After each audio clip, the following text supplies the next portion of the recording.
అంతే అన్నామంటారు. అనకపోతే ఇలాంటివన్నీ చేస్తారు. ఇప్పుడు చూడండి ఏం చేస్తున్నారు. ఇప్పుడు స్నానమయం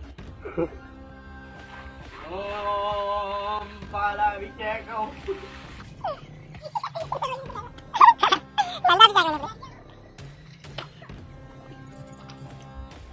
ఓం చమచమై ఓం కమాల్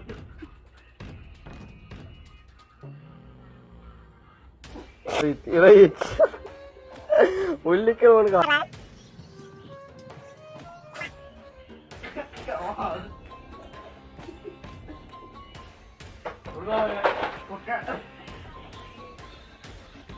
మన బసవన్న మీద కాళ్ళు కడుక్కున్నాడు. పైగా వీడియో తీసేవాడు కిక్కి కిక్కి అని నవ్వుతున్నాడు. ఏం పర్లేదులే, ఏం పర్లేదు. ఏదో ఒక రోజు రోడ్లో పోతుంటే ఎద్దొచ్చి కడుపులో పొడి చేస్తుంది. అంతే, కర్మ అనుభవించాలి. లేదా ఏ యాక్సిడెంట్లోనో నీ కాళ్ళు పోతాయి. అయ్యో భగవంతుడా, అయ్యో ప్రభువా, ఏం చేశానంటే మరి ఎవరు ఏ భగవంతుడు బిడ్డలో వాళ్ళు మరి నాకు తెలియదు.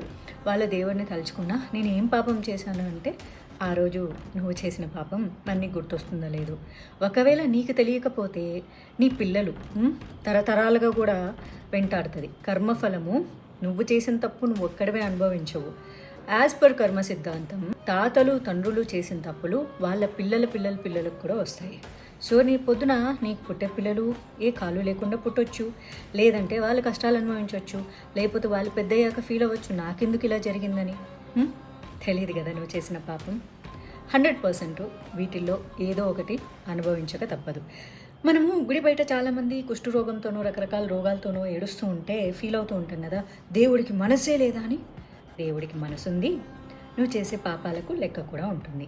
అలా వాడు గుడి బయట అడుక్కుంటున్నాడు ఇప్పుడంటే వాడు పోయిన జన్మలో ఎన్ని పాపాలు చేసి ఎంతమంది ఉసిరి పోసుకొని ఉంటాడు.